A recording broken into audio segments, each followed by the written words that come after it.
සිදු කළා වූ ආරාධනය පිළිගෙන බෞද්ධ ගුවන් විදුලි මැදිරියට වැඩම කොට වදාළ පින්වත් දේශකයන්න් වහන්සේ පූජනීය මාතර මහින්ද පින්වත් ස්වාමීන් වහන්සේ අපේ පළමු කොට සාතුනාද නන්බමින් নমස්කාර පූරකව පිළිගනිමු. අවසරයි ස්වාමීන් වහන්සේ. සාදු සාදු සාදු. පින්වත්නි, අද බේතුම් දේශනාව වෙනුවෙන් සිය දායකත්වය ලබා දී කටයුතු කරනවා වැයපඩ දකුණ පදිංචි තරංගා ගුණවර්ධන මහත්මිය ප්‍රධාන මේ පින්වත් පිරිස. එහෙමනම් අපි හැමදෙනාම ධර්ම ශ්‍රවණය වෙනුවෙන් සූදානම්ව පළමු කොට උතුම් වූ තිසරණ සහිත පංචශීලයේ සමාදන් වෙමු. ඒ සඳහා සාදුනාත නන්වා දෙවරක් নমස්කාර පාඨය සජ්ජායනා කරමු. අවසරයි ස්වාමීන් වහන්සේ. නමෝ තස් භගවතු අරහතෝ සම්මා සම්බුද්දස්ස. නමෝ තස් භගවතු අරහතෝ සම්මා සම්බුද්දස්ස. නමෝ තස් භගවතු අරහතෝ සම්මා සම්බුද්දස්ස. බුද්ධං සරණං ගච්ඡාමි.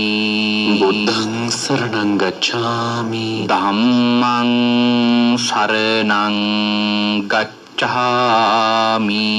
ධම්මං සරණං ගච්ඡාමි. සංඝං සරණං ගච්ඡාමි. සංඝං සරණං ගච්ඡාමි. ဒ ුතියම්පි බුද්ධං සරණං ගච්ඡාමි. ဒ ුතියම්පි බුද්ධං සරණං ගච්ඡාමි. ဒ ුතියම්පි ධම්මං සරණං ගච්ඡාමි. ဒ ුතියම්පි ධම්මං සරණං ගච්ඡාමි. ဒ ුතියම්පි සංඝං සරණං ගච්ඡාමි.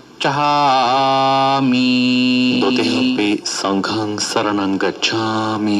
තතියම්පි බුද්ධං සරණං ගච්ඡාමි. තතියම්පි බුද්ධං සරණං ගච්ඡාමි. තතියම්පි ධම්මං සරණං ගච්ඡාමි.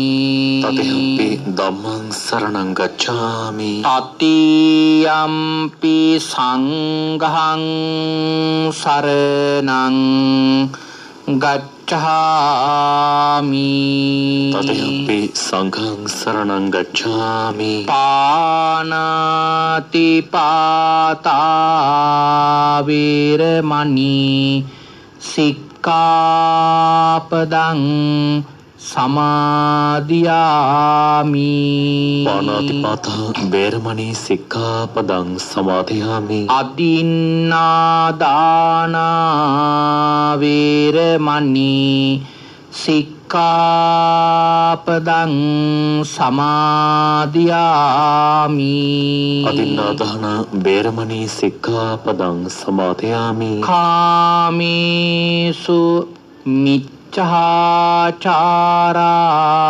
වේරමණී සික්ඛාපදං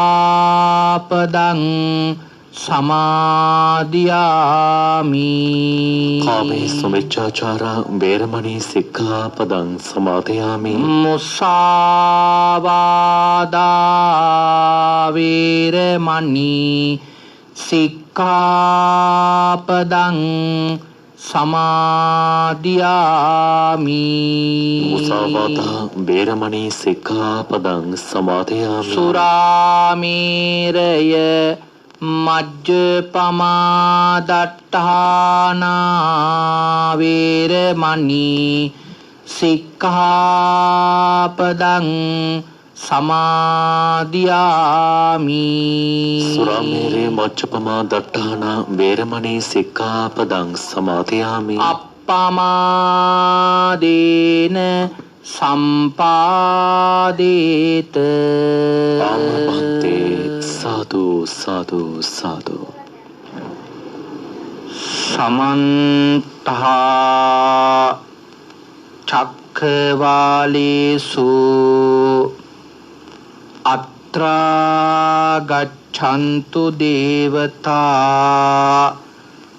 सद्धम्मं मुनिराजस्य सुनन्तु सग्गमुखदं ධම්මස්සවන කාලෝ අයං බදන්තා ධම්මස්සවන කාලෝ අයං බදන්තා ධම්මස්සවන කාලෝ අයං බදන්තා සාදු සාදු සාදු නමෝ තස්ස භගවතු අරහතු සබ්බ ධම්මේසු අප්පටිහත ඥානචාරස්ස දස බලදරස්ස චතු වේසාරජ්‍ය විසරදස්ස සබ්බ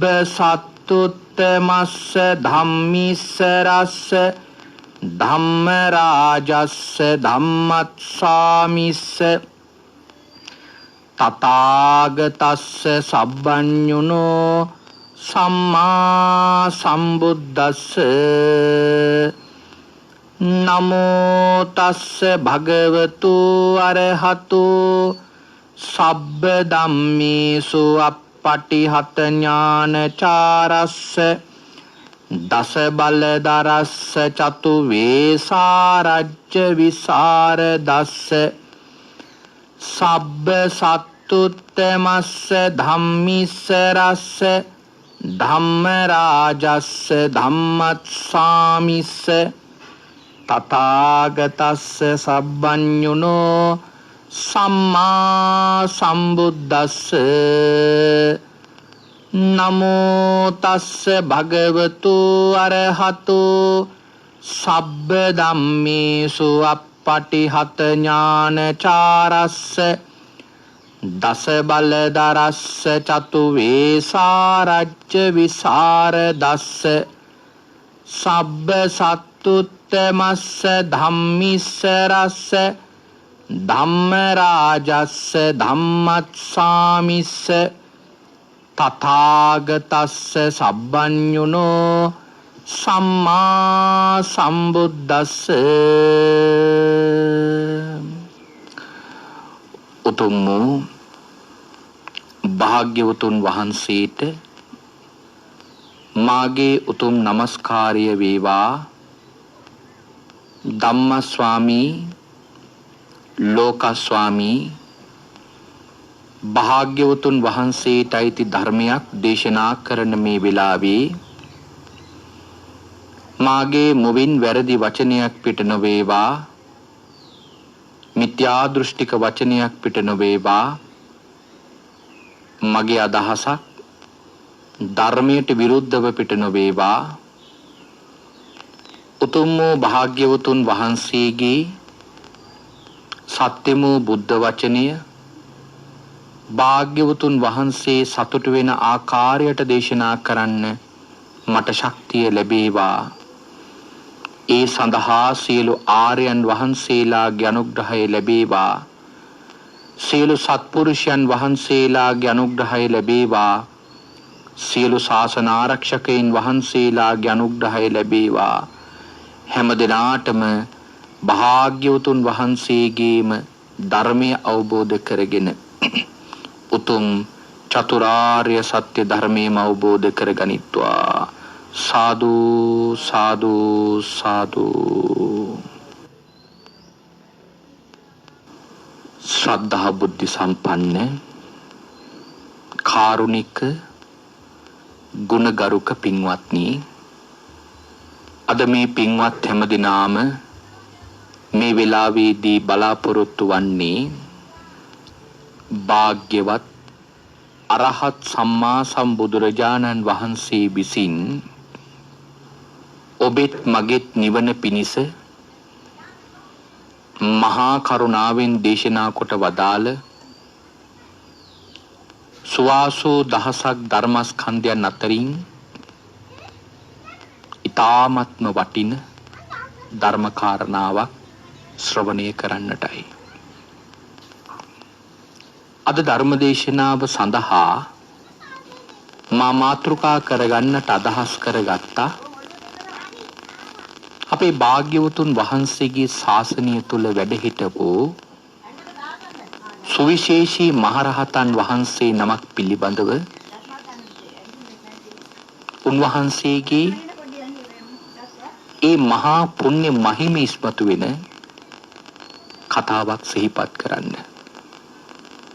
මේ සම්බුද්ධ ශාසනයේ බොහෝ ශ්‍රාවකයන් වහන්සේලාට නොඑක් තානාන්තර ලැබුණා. හැබැයි ඒ තානාන්තර අතර බොහෝමත්ම සුවිශේෂී තානාන්තරයක් තියෙනවා තවත් කෙනෙකුට ලබන්නට බැරි. අපි සාමාන්‍යයෙන් කියනවා එර්දිමුතුන් අතරින් අග්‍රස්ථානය මුගලන් මහරහතන් වහන්සේ. එර්දිමුතුන් අතරින් අග්‍රස්ථානය මුගලන් හාමුදුරුවෝ කියලා කියන්නේ තවත් එර්දිමුතුන් වහන්සේලා වැඩ ඉන්නවා. ප්‍රඥාවන්තින් අතරින් අග්‍රස්ථානය ලැබුවා කියලා කිව්වම තවත් ප්‍රඥාව තියෙන භික්ෂුන් වහන්සේලා ඉන්නවා. හැබැයි දස දහසක් කෝටි ලක්ෂයක් සක්වලකට සම්බුද්ධ ශාසනයක ලබන්නට පුළුවන් එකම තානාන්තරයයි තවත් කෙනෙකුට ලබන්නට බැරි. ඒ තමයි චිර රාතඥ භික්ෂුන් වහන්සේලා අතරින් අග්‍රස්ථානයේ කියන ස්ථානය. චිර රාතඥ භික්ෂුන් වහන්සේලා අතරින් අග්‍රස්ථානය ලැබේ කවුද? අඤ්ඤා කොණ්ණඤ්ඤ මහරහතන් වහන්සේ. උන්වහන්සේ ඇයි ඒ තරම් සුවිශේෂී වන්නේ? උන්වහන්සේව හඳුන්වන්නේ බුදුරජාණන් වහන්සේට පස්සේ මේ ධර්මය අවබෝධ කරගත්තු මහ උත්තමයන් වහන්සේ හැටියට. මේ ශාසනයේ මුලින් රහත් බව ලැබේ භාග්‍යවතුන් වහන්සේ දෙවනියට රහත් බව ලැබුවේ අඤ්ඤා කොණ්ඩඤ්ඤ මහරහතන් වහන්සේ. ඒ නිසා පින්වත්නි අඤ්ඤා කොණ්ඩඤ්ඤ මහරහතන් වහන්සේ මේ සම්බුද්ධ ශාසනයේ වඳින්නේ රතන දෙකකටයි. බුද්ධ රත්නයටයි ධම්ම රත්නයටයි විතරයි. සංඝ රත්නයට වන්දනා කිරීමක් කරන්නේ සියලු සංඝ රත්නය අඤ්ඤා කොණ්ඩඤ්ඤ මහරහතන් වහන්සේට වඳිනවා. ඊතරම් සුවිශේෂී අග්‍රස්ථානය. අඤ්ඤා කොණ්ඩඤ්ඤ මහරහතන් වහන්සේ මේ තානාන්තරය ප්‍රාර්ථනා කරේ මීට කල්ප ලක්ෂයකට කලින්.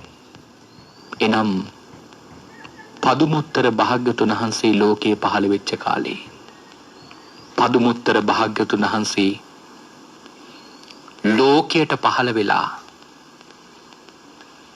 උන්වහන්සේ තමන් වහන්සේගේ ශාසනය පිහිටවන්නට පටන් ගත්තා.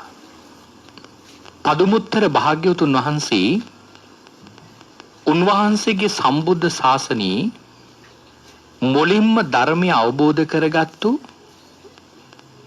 ශ්‍රාවකයන් වහන්සේ චිර රාතඥ භික්ෂුන් වහන්සේලා අතරින් අග්‍රස්ථානයේ කියන තනතුර උන්වහන්සේගේ ශාසනයේ ශ්‍රාවකයෙකුට දවසක් ලබලා දුන්නා. ඒ සිදු කළේ හංසවතී නගරේ පදුමුත්තර භාග්‍යවතුන් වහන්සේ පිණ්ඩපාතේ වැඩපු වෙලාවේ පිය රජතුමා තමන්ගේ මාලිගාවට දානීට ආරාධනා කළා. බුද්ධ ප්‍රමුඛ සංඝ රත්නයේ වැඩම කරලා දානේ දෙන වෙලාවේ ඒ කාලේ අපේ අඤ්ඤා කොණ්ඩඤ්ඤ හාමුදුරුවෝ හංසවතී නගර සිටු පවුලක ඉපදිලා හිටියේ. එදා සිටුවරයා රජතුමාගේ මාලිගාවේ දානයට ගිහිල්ලා හිටියේ. භාග්‍යවතුන් වහන්සේ දාන්වලදල අවසානයේ භුක්තානුමෝදනා ධර්මදේශනාව සිදු කරන මොහොතේ පළමු අග්‍රස්ථානයේ උන්වහන්සේගේ ශාසනය ලැබලා දුන්නා මුලින්ම ධර්මය අවබෝධ කරගත්තු ශ්‍රාවකයා කියන තනතුර. අඤ්ඤා කොණ්ඩඤ්ඤ හාමුදුරුවෝ ඒ ශාසනයේ සිටුවරයෙක් වෙලා ඉන්න නිසා දානෙට සම්බන්ධ වෙලා ඉන්නකොට මේ කාරණාව දිහා දැකලා උන්වහන්සේ මෙහෙම හිතනවා. මෙවැනි තානාන්තරයක් ප්‍රාර්ථනා කරන්න තියෙනවා නම් ඒක කොයිතරම්නම් වටිනවද? මේ තෙරුන් වහන්සේ කොයිතරම් ගුණ අධික මහ උත්තමීද? මේ තානාන්තරය ඒ තරමටම මහා පුණ්‍යවන්තයි. සිටුවරයා තෙරුන් වහන්සේගේ මේ තානාන්තරය පිළිබඳව සිතේ පැහැදීමක් ඇති කරගෙන පදුමුත්තර භාග්‍යතුන් වහන්සේට දානයට ආරාධනා කළා. තමන්ගේ සිටු නිවසේ බුද්ධ ප්‍රමුඛ සංඝරත්නයට දානයට ආරාධනා කළා. උන්වහන්සේලාව දන්වලදල අවසානයේ හිතනවා මෙවැනි තානාන්තරයක් ප්‍රාර්ථනා කරන්නට නම් එක දවසක් දන් දීලා ප්‍රමාණවත් වෙන්නේ නැහැ. ඒ නිසා පදුමුත්තර භාග්‍යතුන් වහන්සේට එක දිගටම දින 7ක් මහදන් පූජා කරනවා. සිටුවරයා විශේෂ පූජාවක් කරනවා. ඒ තමයි භාග්‍යවතුන් වහන්සේට විශේෂ වටින වස්ත්‍රයකින් සිවුරක් සකස් කරලා අවශේෂ සියලුම සංඝ රත්නයට වටිනා වස්ත්‍ර වලින් සිවුරු සකස් කළා. මේ බුද්ධ ප්‍රමුඛ සංඝ රත්නේ පාද මූලයට පූජා කරනවා. පිටුතුනේ මේ සිවුරු පාද මූලයට පූජා කරනවා කියන කාරණාව අති විශේෂ කරුණක්. බොහෝ ශ්‍රාවකයන් වහන්සේලා බුදුරජාණන් වහන්සේගේ ශාසනවල සිදු කරලා තියෙන විශේෂ පූජාවක්. මොකද්ද මේ සිවුරු පාද මූලයේ පූජා කරනවා කියලා කියන්නේ? පිටුතුනේ මේ ශාසනයේ දූතාංග 13ක් තියෙනවා. එහි එක දූතාංගයක් තමයි පාංශකූලිකාංගය කියන දූතාංගය. පාංශකූල චීවර පෙරවීම. මොනවද මේ පාංශකූල කියලා කියන්නේ? පාංශකූල චීවරය කියලා කියන්නේ පස්වලට දි รา පත් වීම සඳහා විසි කරන රෙදි කැබලි වලින් සකස් කරපු චීවරයක්. අද කාලේ අපි බොහෝ වෙලාවට හිතනවා මලගෙදරක පූජා කරන වස්ත්‍රයට තමයි මේ පාංශකූල වස්ත්‍රය කියලා කියන්නේ. ඒකි වරදක් නෑ. නමුත් බුදුරජාණන් වහන්සේගේ කාලයේදී පින්වත්නි පාංශකූල වස්ත්‍රය කියලා තියෙන්නේ ඒ කාලේ මලමිනි සුදු රෙදි කඩකින් ඔතනවා. ඔතල තමයි පින්වත්නි අමු සෝහනකට ගිහිලා දාන්නේ. ආන් එහෙම ගිහිලා දැම්මම භික්ෂුන් වහන්සේලා සෝහනවල් වලට ගිහිල්ලා අර රෙදි කෑලි අරගෙන සිවුරු සකස් කරගන්නවා. එහෙම සකස් කරගෙන ගන්න එකටත් කියනවා පාංශකූල චීවරය කියලා. දැන් විසි කරන රෙදි කෑල්ලක් වෙන්න ඕන මේ පාංශකූල චීවරයට ගන්න. පිටුතරි භික්ෂුන් වහන්සේලාට මේ පාද මූලයට චීවර පූජා කරලා තියෙන්නේ එම දුතාංගයේ දරන යම්කිසි තෙරුන් වහන්සේ නමක් ඉන්නවනම් උන්වහන්සේටත් ප්‍රයෝජනවත් වෙන විදියට ඒ චීවරය පූජා කරනවා. ඒ චීවරය උන්වහන්සේටත් ප්‍රයෝජනයක් ලැබෙන විදියට තමයි පූජා කරන්නේ. මොකද බිම තියෙන වස්ත්‍රයක් නිසා උන්වහන්සේටත් ඒ චීවරය පරිහරණය කරන්න පුළුවන්. මේ පාංශකූල දූතාංගය පංචකෝලිකාංගය නම් වූ මේ දූතාංගය සඳහා උපකාර වීම පිණිස ඒ පූජාව ප්‍රයෝජනවත් වෙනවා. එනිසා බොහෝ ශාසනවල මේ චීවර පූජා කරදී පූජා කළ තියෙන පාද මූලයට. ඒක විශේෂ පූජාවක්. දැන් මේ සිටුවරයා දින 7ක් මෙහෙම එක දිගට මහදන් පූජා කරලා 7 වෙනි දවසේදී පදුමුත්තර භාග්‍යතුන් වහන්සේගේ ළඟට ගිහිල්ලා කියනවා ස්වාමීනි මම මේ තරම් මහ දාන 7ක් දවස් 7ක් දන් දුන්නේ සුළු දෙයක් නම් ප්‍රාර්ථනා කරගෙන නෙවෙයි.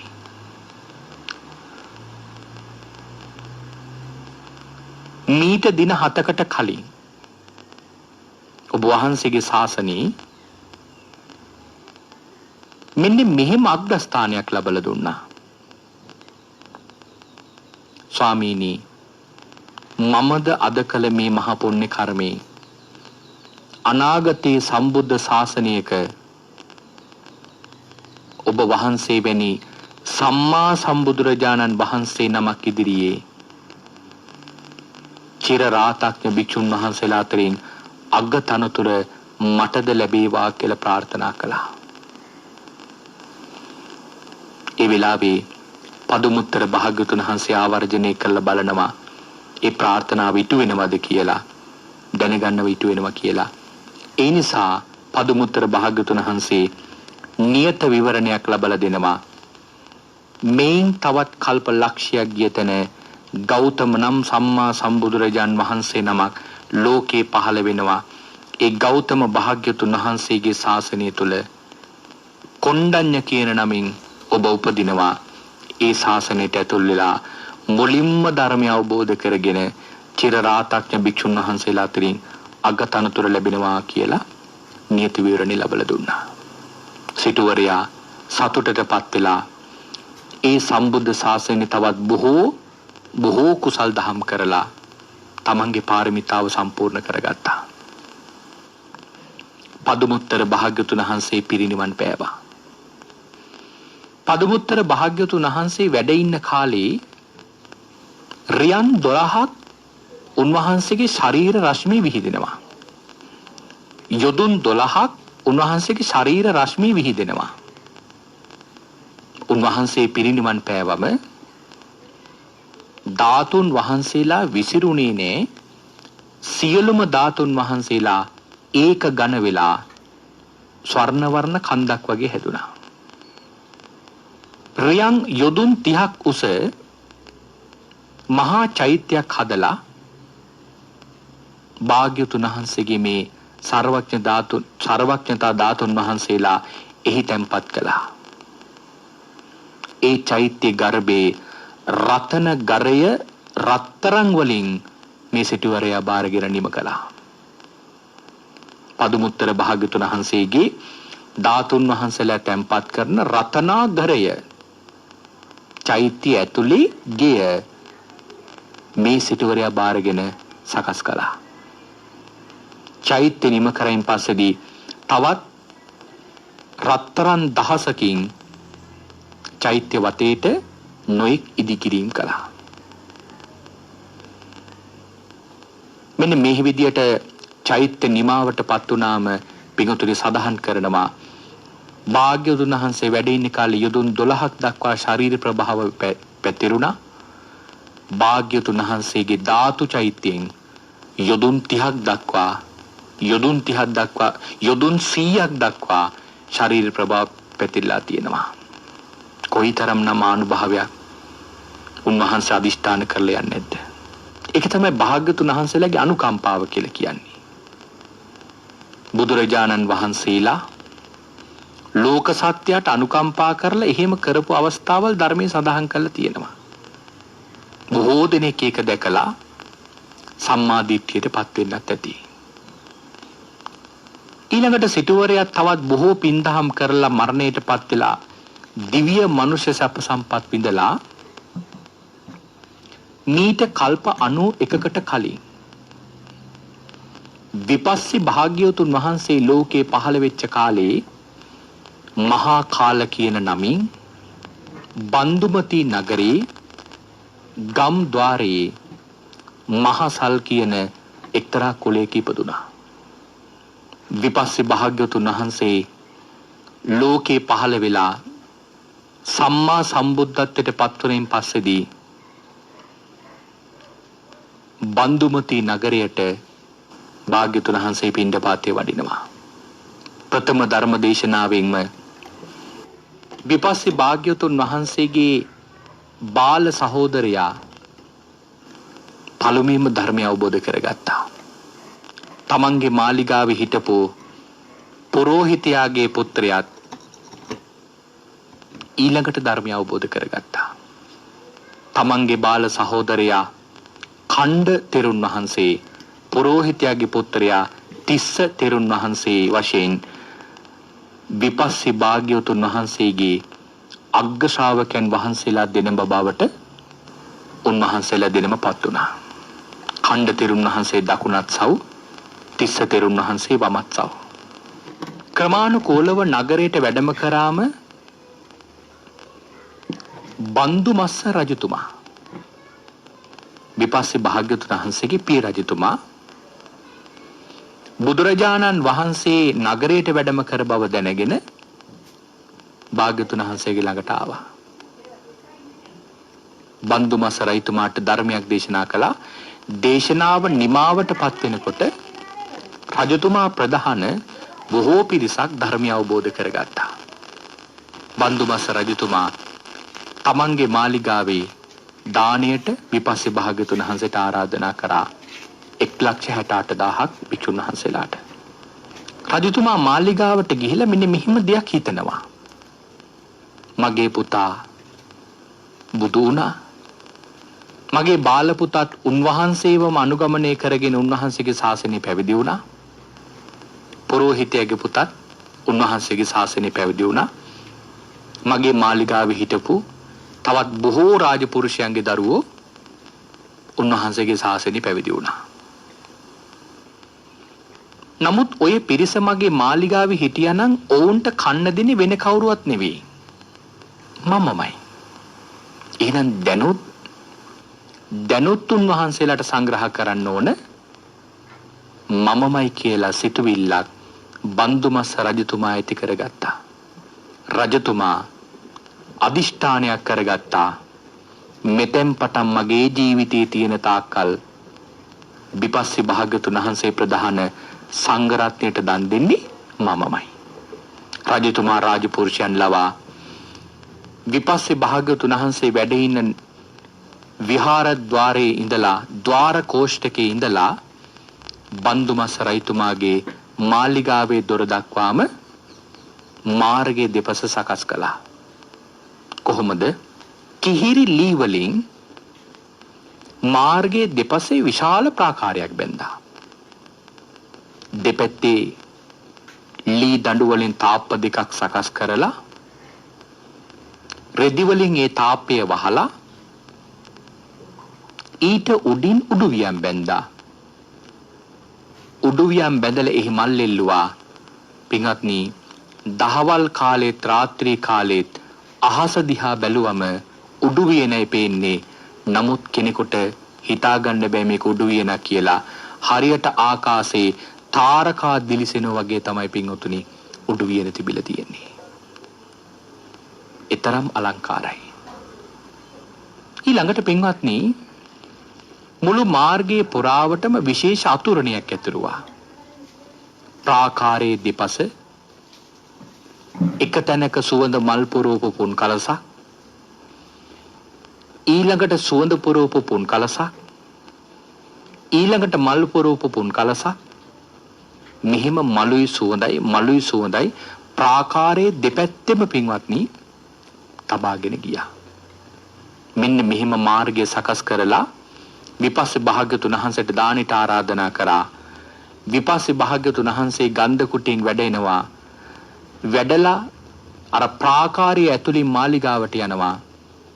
භාග්‍යවතුන් වහන්සේ වඩිනවවත්, භාග්‍යවතුන් වහන්සේ නැවත එනවවත් පින්වතුනි කිසිම කෙනෙකුට දැක ගන්න ලැබුණේ නැහැ. රජතුමාගේ මේ වැඩපිළිවෙල නිසා අවුරුදු 7යි මාස 7ක් යනකම් නගරවැසියන්ට භාග්‍යවතුන් වහන්සේව බලා ගන්න බැරි වුණා. රජතුමාගේ මේ ක්‍රියාකලාපයට මිනිස්සු කේන්ති ගත්තා. තැන් වල මිනිස්සු රජතුමාට විරුද්ධව කතන්දර කියන පටන් ගත්තා. ඒ රජතුමා විතරද නිරයට යන්නේ? අපි නිරයට යන්නේ නැද්ද? රජතුමා නිරයට ගියොත් විතරද පිච්චෙන්නේ? අපි නිරයට ගියොත් පිච්චෙන්නේ නැද්ද? රජතුමාට විතරද දිව්‍ය සම්පත් ලබන්න ආස? ඇයි අපි ලබන්න කැමති නැද්ද?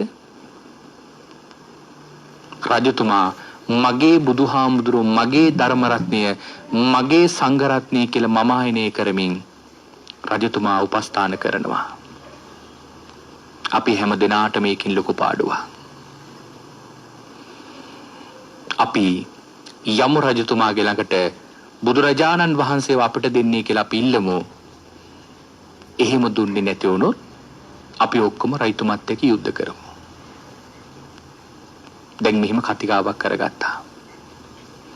හැබැයි රජතුමා මුණ ගැහෙන යනවා කියන එක ඒ තරම් සුළුපටු කරුණක් නෙමෙයි. ඒ නිසා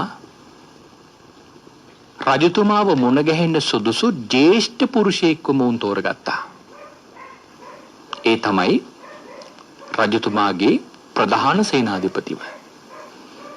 සේනාධිපති තමන්ගේ පක්ෂයට කැමති කරවගෙන සේනාධිපති හරහා මේ කාර්යය ඉටු කරගන්න මොම් බලාපොරොත්තු වෙනවා.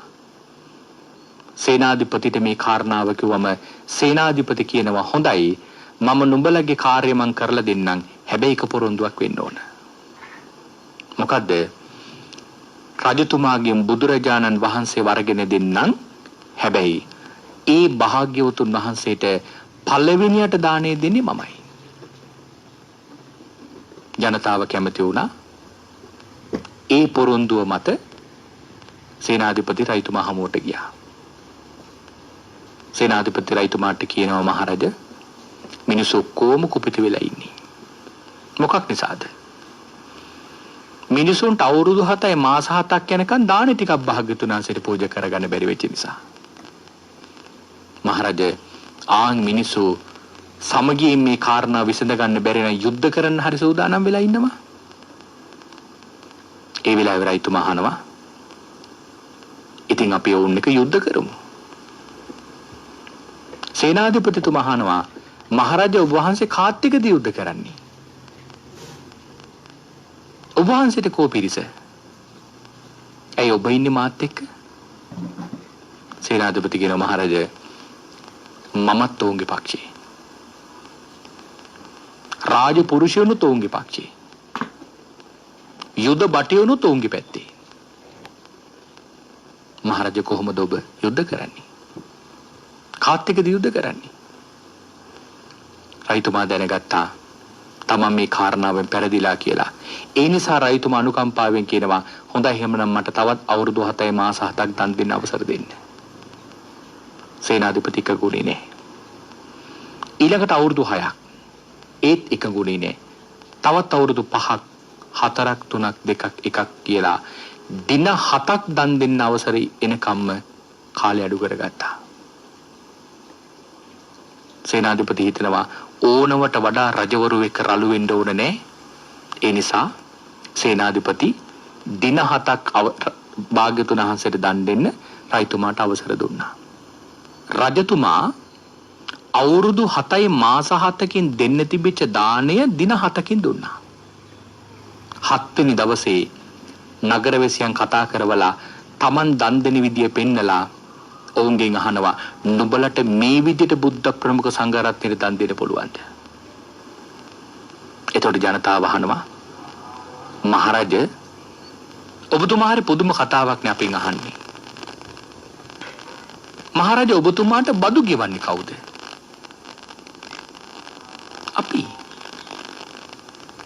අපි ඔබතුමාට බදු නොගෙවුවනම් කොහොමද මහරජ ඔබතුමා ඔය වගේ දන් දෙන්නේ? අපේ බදු මුදල් වල දන් දීලා ඔබතුමා අහනවා අපිට පුළුවන් දහනවා මෙහෙම දන් දෙන්න. රජතුමා නැවතත් උත්සාහ කරේ කාරණා වෙනස් කරගන්න.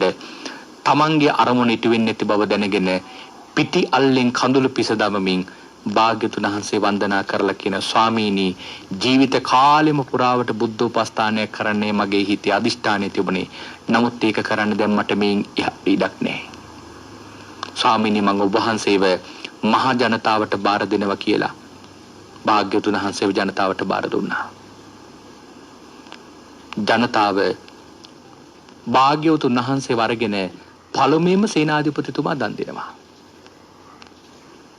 මේ සේනාධිපතිතුමාගේ දානේ දෙන දවසේ රාජපුරුෂයන්ට නියෝග කරනවා කිසිම කෙනෙකුට කිසිම දෙයක් දන් දෙන්න අවසර දෙන්න එපා කියලා.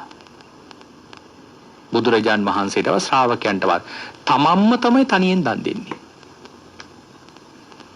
ওই කාලේ හිටියා බන්දුමස්ස රජතුමාගේ කලින් සේනාධිපතිගේ බිරිඳයි දුවයි. ඒ මව දුවට කියනවා දුවේ අද නුඹේ තාත්තා හිටියනම් ඔය දාන දෙන්නේ නුඹේ තාත්තයි. තාත්තා නැති නිසා අපටත් ලොකු අලාභයක් උනේ. මේ කාන්තාව ඒ වෙලාවේ කියනවා මෑණියනි බිය නොවන්න තාත්තා නම් මේ දාන්නේ දුන්නේ අපිත් මේ දාන්නේ කොහොම හරි දෙමු.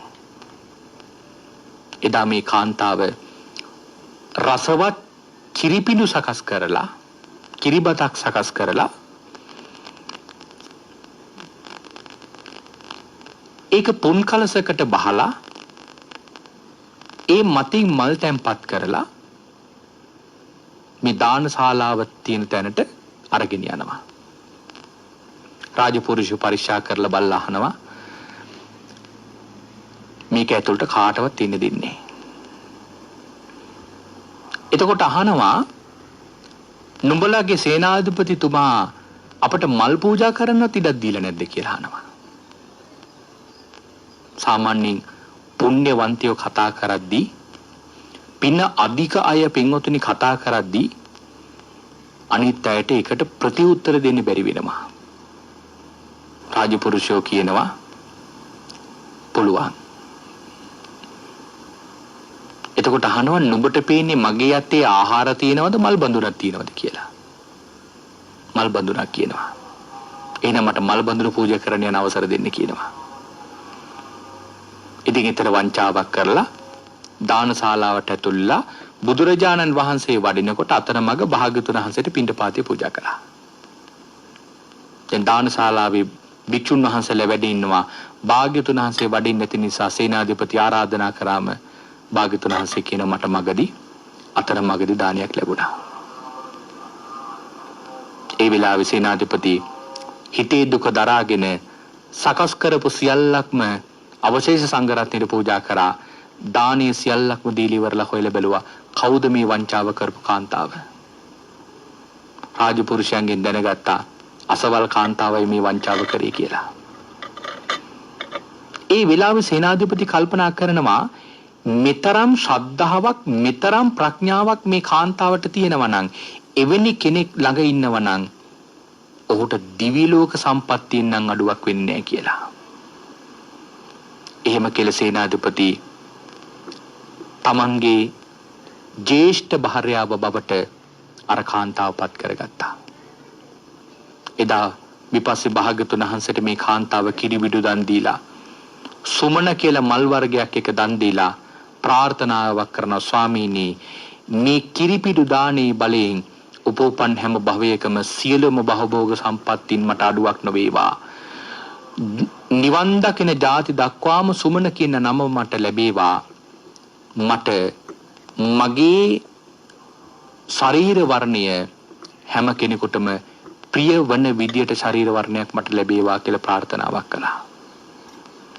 පින්වත්නි, ඇය වෙන කවුරුවත් නෙවෙයි අපේ ශාසනේ අපේ භාග්‍යතුන් වහන්සේගේ ශාසනේ නිවන් දැකපු සුමනා කියන රාජකුමාරිකාව. ඒ සේනාධිපතිගේ දානේ නිමාවටපත් වුණාම ඊළඟට දන් දෙන්න පටන් ගත්තා නගරවැසියෝ. ඇතුළු නගරේ පිරිස දන් දෙන්න පටන් ගත්තා ඊළඟට පිටත නගරේ අය. ඒ පිටත නගරේ ගම් කෙලවර මේ මහාසාල කුලේ කියන ගමේ පිරිසට දානීය දෙන්න අවසර ලැබුණම මුලින්ම දන් දෙන්න අවසර ලැබෙන්නේ අර මහා කාල කියන සිටු පුත්‍රයාට. මහා කාල කියන්නේ අපේ අඤ්ඤා කොණ්ණඤ්ඤ හාමුදුරුවෝ. ඔහුට සහෝදරයෙක් කෙනෙක් චූලකාල කියලා. චූලකාලගෙන් අහනවා අපි දන් දෙමු. එතකොට කියනවා අයියන්ඩි නුඹ මුලින් දෙන්න මං අන්තිමටම දෙන්න. මහා කාලේ ඉතින් ඒ වෙලාවේ කියනවා හොඳයි මම දන් දෙන්නම් හැබැයි මම දන් දුන්නොත් අපි ළඟ තියෙන සියලුම සහල් ටික දන් දෙන්න වෙනවා. ඒ වෙලාවේදී මල්ලි කියනවා ඒක නම් කරන්න එපා යන්ඩි. නුඹ භාගයකින් දන් දෙන්න මම භාගයකින් දන් දෙන්න. ඉතින් ඒ වෙලාවේ මහා කාල සිටු පුත්‍රයා සහල් වලින් භාගයකින් දන් දෙනවා. චූල කාල සිටුවරයා නගරේ අන්තිම දාණය දෙනවා. පින්තුනි දන්නවද මේ චූල කාල කියලා කියන්නේ කවුද කියලා? අපේ පින්වතුන් අහලා ඇති බුදුරජාණන් වහන්සේ පිරිනිවන් පාන වෙලාවේ අන්තිමට උන්වහන්සේගේ ශාසනයේ රහත් වෙන රහතන් වහන්සේ සුභද්‍ර නම් රහතන් වහන්සේ. එදා තමන්ට ලැබිච්ච දානිය අන්තිමට දීලා පින කරගත්ත නිසා භාග්‍යතුන් වහන්සේගේ ශාසනයේ අන්තිම ශ්‍රාවකයන් වහන්සේ බවට පත් වුණා. එදා පළවෙනියටම දන් පූජා කරපු නිසා භාග්‍යතුන් වහන්සේගේ ශාසනයේ පළවෙනියටම ධර්මය අවබෝධ කරගත් උත්තමයා බවට අඤ්ඤා කොණ්ඩඤ්ඤ මහරහතන් වහන්සේ පත් වුණා. විපස්සී භාග්‍යතුන් වහන්සේගේ ශාසනයේ තවත් බොහෝ පින් දහම් කරගෙන දිව්‍ය මනුෂ්‍ය සැප සම්පත් ලැබලා අපේ මහබෝසතාණන් වහන්සේ උපදින කාලේ පිනුතුනි ජම්බුද්වීපයේ දෝන කියන ගමේ කොණ්ඩඤ්ඤ කියන මානවකයා නමින් කොණ්ඩඤ්ඤ තෙරුන් වහන්සේ උපදිනවා. කාලයක් යනකොට ත්‍රිවේදයේම පරතරටම ඉගෙන ගන්නවා. ඒ වෙලාවේදී කොණ්ඩඤ්ඤ බ්‍රාහ්මණයා ප්‍රධාන සියල්ලෝම විශේෂ ලක්ෂණ ශාස්ත්‍ර ඉගෙන ගත්තා. අපේ මහබෝසතාණන් වහන්සේ මනුෂ්‍ය ලෝකයට පහළ වුණාම මෞකුසින් බිහි වුණාම නම් තබන උත්සවයට බමුණන් 108 දෙනෙකුත් එක්ක කොණ්ඩඤ්ඤ බමුණත් ගියා. සියල්ලන්ටම සංග්‍රහ කරලා කොණ්ඩඤ්ඤ මානවකය ප්‍රධාන 8 දිනක් විශේෂයෙන් මාලිගාව ඇතුළට ගත්තා. සිද්ධාර්ථ කුමාරයා දුහුල් වස්ත්‍රයක් මතින් තබලා ලක්ෂණ ශාස්ත්‍රය බලන්නේ කියලා කිව්වම 8 දිනාගෙන් 7 දිනක් ඇඟිලි දෙකක් ඔසවල කියනවා ඒ කාන්තියම ගිහි ගෙදර හිටියොත් සක්විත රජ වෙනවා පැවිදි වුණොත් සම්මා සම්බුද්ධත්වයට ලැබෙනවා කියලා. නමුත් බාලම මානවකයා වෙච්ච කොණ්ඩඤ්ඤ මානවකයා කියනවා ඒ කාන්තියම මොහො සම්මා සම්බුද්ධත්වයට පත් වෙනවාමයි. අපේ භාග්‍යවතුන් වහන්සේ අභිනිෂ්ක්‍රමණය කරලා පැවිදි වුණෙන් පස්සේදී මේ පොත අහලා කොණ්ඩඤ්ඤ මානවකයා හොයලා බලනකොට තමන්ගේ වැඩිහිටි අනිත් බ්‍රාහ්මණෝ සියල්ලක්ම මැරිලා. ප්‍රධාන පවුල් 7 දෙනාගේම නිවස් වලට ගිහිල්ලා කියනවා නුඹලගේ තාත්තාද හිටියානම් ඒ කාන්තෙන් සිද්ධාර්ථ බෝධිසත්වයන් වහන්සේත් එක්ක මහාන වෙන්න යනවා. අඩමතර නුඹලවත් ඒ වෙනුවෙන් ඉන්නේ කියලා පවුල් 7ට කිව්වම ඒ පවුල් 7න් පවුල් 4ක දරුවෝ විතරක් කොණ්ඩඤ්ඤ බ්‍රාහ්මණයත් එක්ක එනවා. එහෙම ඇවිල්ලා සිද්ධාර්ථ බෝධිසත්වයන් වහන්සේට අවුරුදු 6ක් දුෂ්කර ක්‍රියා කරන කාලේ උන්වහන්සේට උපස්ථාන කළා. නමුත් උන්වහන්සේ රළු ආහාර අනුභව කරන්න ආරම්භ වෙනකොට පස්වග මහණුන් එහෙමම ඉසිපතනාරාමයට වැඩියා. අපේ භාග්‍යතුන් වහන්සේ වෙසක් පුන් පොහෝදා සුජාතාවගේ කිරිපිඩු දාණය වළඳලා පාත්‍රය උඩුගම් බලා යවලා හිමිදිරියේ ලෝතුරා සම්මා සම්බුද්ධත්වයේ නම් මේ උතුම් බුද්ධ රාජ්‍ය ළඟා කරගත්තා. සතියක් බෝධි මණ්ඩලයේ ගත කරලා උන්වහන්සේ බලනව මම මුලින්ම ධර්ම දේශනාව කරන්න ඕන කාටද? ආලාර කාරාම උද්දකරාම් පුත්ත කියන අය මේ වෙනකොට මෙරලා බණක් කියාගන්න බැරි තැනක තමයි ඉපදිලා ඉන්නේ. ඊළඟට බලනවා මට බුදු බව ලබන්නට උපකාර කරපු පස්වග මහණුන් ඒ අතරින් කොණ්ඩඤ්ඤ බ්‍රාහ්මණයා කල්ප ලක්ෂයක් පාරමිතා පුරාගෙන ඉන්නේ මගේ ශාසනයේ මේ උතුම් තානාන්තරය ලබන්න. අපේ භාග්‍යතුන් වහන්සේ ඉසිපතනාරාමයට වැඩම කරනවා. පස්වග මහණුන් භාග්‍යතුන් වහන්සේගෙන් ධම්මචක්ක පවත්තන සූත්‍ර දේශනාව අහනවා. දේශනාව නිමාවට පත් වෙනකොට කොණ්ඩඤ්ඤ තෙරුන් වහන්සේ ප්‍රධාන හැම දිනාම සෝවාන් ඵලයේ පිහිටනවා. අනත්ත ලක්කන සූත්‍ර දේශනාව අහනකොට පස් දිනාම අරහත් ඵලය ලබනවා. දැන් ශාසනයේ සියලුම සංඝ රත්නය රහතන් වහන්සේලා 6 නමකින් සම්පූර්ණයි. ඊළඟට යසකොළ පුත්‍රයා ප්‍රධාන යාළුවෝ 54 දෙනයි 60 දෙනා වහන්සේලා මේකට එකතු වෙලා ගම් නියම් ගම් සැරිසරා භාග්‍යතුන් වහන්සේගේ ධර්මයේ ප්‍රචාරය කරා. දැන් ශාසනයේ ඉන්න බලවත් වෙනවා. පිටුතුනි සදාහන් කරලා තියෙනවා අපේ භාග්‍යවතුන් වහන්සේ දසදහසක් සක්වලවල් වලට ප්‍රසිද්ධ යම්සේද ඒ තරම්ම අඤ්ඤා කොණ්ඩඤ්ඤ මහරහතන් වහන්සේ ප්‍රසිද්ධයි. මොකද බුදුරජාණන් වහන්සේ උන්වහන්සේගේ ශාසනය තුල චිර රාතඥ භික්ෂුන් වහන්සේලා අතරින් අග්‍රස්ථානීය අඤ්ඤා කොණ්ඩඤ්ඤ මහරහතන් වහන්සේ යනුවෙන් උන්වහන්සේ තානාන්තරය ලැබලා දුන්නා.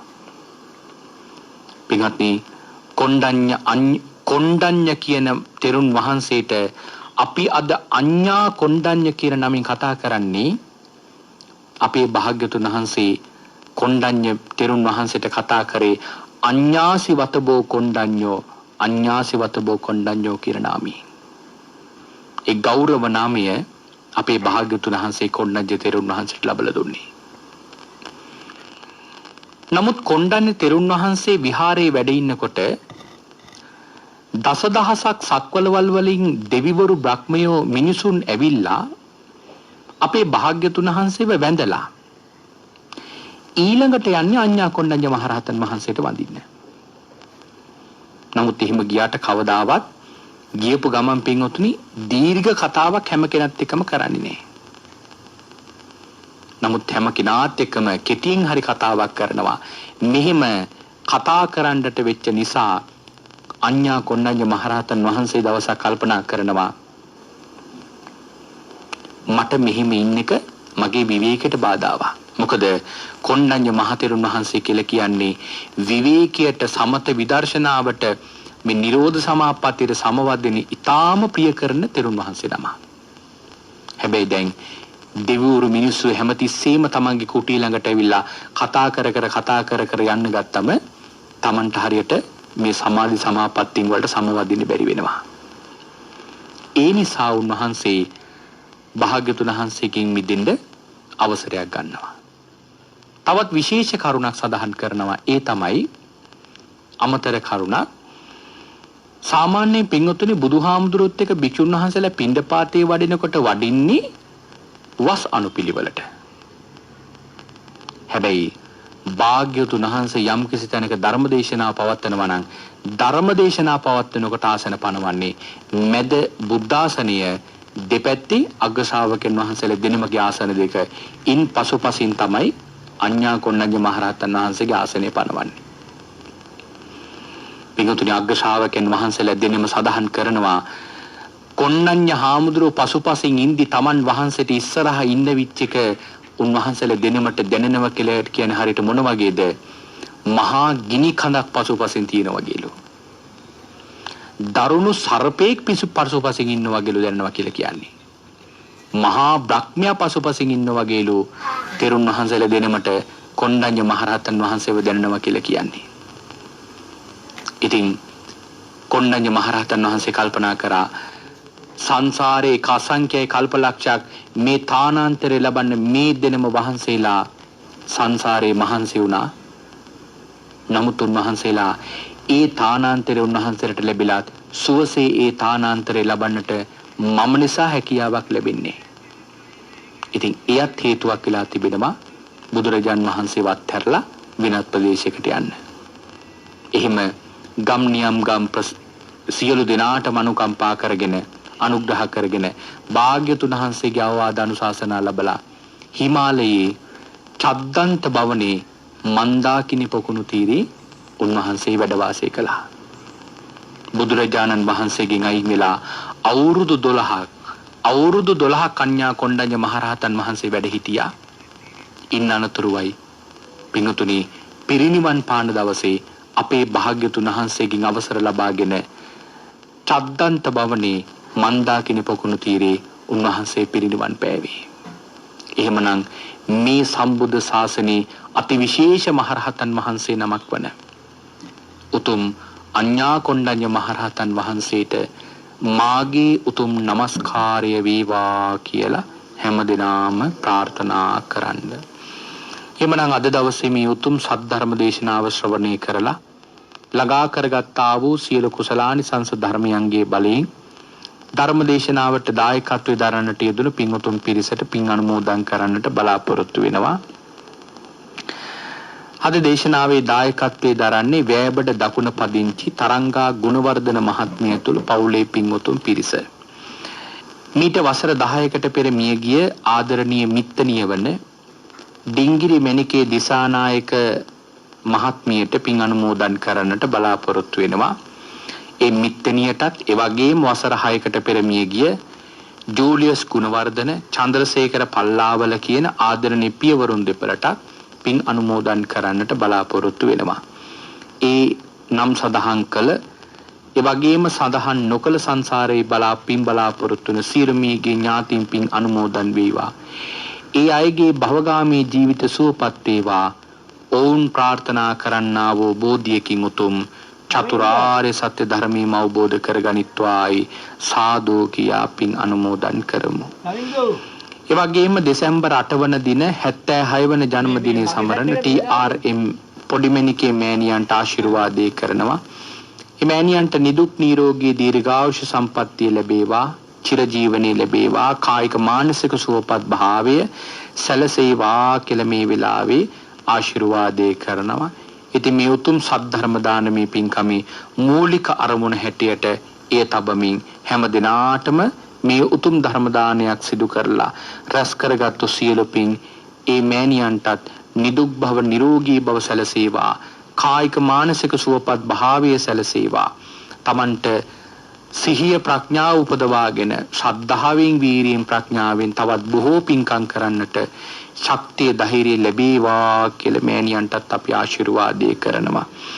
ඒ වගේම බෝමිර පල්ලාවල චනුකි ගුණවර්ධන, විනුර ගුණවර්ධන කියන දූ දරුවන්ටත් මේ වෙලාවේ ආශිර්වාදේ කරනවා. ඒ දූ දරුවන්ගේ සියලු කටයුතු සර ප්‍රකාරයෙන් සාර්ථක වේවා, නිදුක් නිරෝගී දීර්ඝායුෂ සම්පන්නිය සැලසේවා.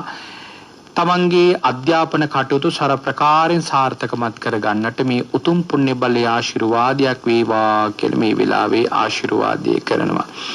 දැනට විදේශගතව සිටින ඉන්දික පල්ලාවල ආදරණීය ස්වාමි පුතුණුවන්ට නිදුක් නිරෝගී දීර්ඝායුෂ සම්පන්නිය සැලසේවා. ඒ වගේම ගෞරවනීය දේශකයන්න් වහන්සේටත් බෞද්ධ කාර්ය මණ්ඩලයේ හැමදෙනාටමත් ඥාති මිත්‍රාදීන් හැමදෙනාටමත් ලෝකවාසී හැමදෙනාටමත් නිදුක් නිරෝගී දීර්ඝායුෂ සම්පන්නිය සැලසේවා කියලා මේ වෙලාවේ පින් අනුමෝදන් කළ ආශිර්වාදේ කරනවා. ඒ වගේම දායකත්වයේ දරණ තරංගා ගුණවර්ධන මහත්මිය ප්‍රධාන පවුලේ පින්වතුන්ටත් මේ වෙලාවේ සෙත් ප්‍රාර්ථනා කරනවා. ඒ හැම දිනාටමත් නිදුක් බව නිරෝගී බව සැලසේවා, කායික මානසික සුවපත් භාවය සැලසේවා. මේ ජීවිතයේ සියලු යහපත් බලාපොරොත්තු පැතුමන් නිතු කරගන්නට තුනුරුවන්ගේ අනන්ත ගුණබය ආශිර්වාදයක්ම වේවා කියලා මේ වෙලාවේ ප්‍රාර්ථනා කරනවා. රැස් කරගත්තු සියලු පින් බලයෙන් ඔබ අප හැම දිනාටම කෙටිම කාලයකින් පහසුම ආකාරයෙන් සුඛ සහගත ප්‍රතිපදාවෙන් සියලු දුකින් මිදෙම්වා. මේ සියලු කෙලෙස් බරින් නිදහස් වෙම්වා. අජර වූ අමර වූ නිවන ලැබ සැනසෙන්නට මේ කුසල් උතුම් පාරමිතාවක්ම වේවායි සාදු සාදු සාදු කියා ප්‍රාර්ථනා කරගමු. ආකාසට්ඨා ච බුම්මට්ඨා දේවානාගා මහිද්దికා පුඤ්ඤන්තං අනුමෝදිත්වා චිරන් රක්ඛන්තු සම්මා සම්බුද්ධ ශාසනං. ආකාසට්ඨා ච බුම්මට්ඨා දේවානාගා මහිද්దికා පුඤ්ඤන්තං අනුමෝදිත්වා චිරන් රක්ඛන්තු සම්මා සම්බුද්ධ දේශනං. ආකාසට්ඨා ච බුම්මට්ඨා දේවානාගා මහිද්దికා පුඤ්ඤන්තං අනුමෝදිත්වා චිරන් රක්ඛන්තු සම්මා සම්බුද්ධ ශාවකං.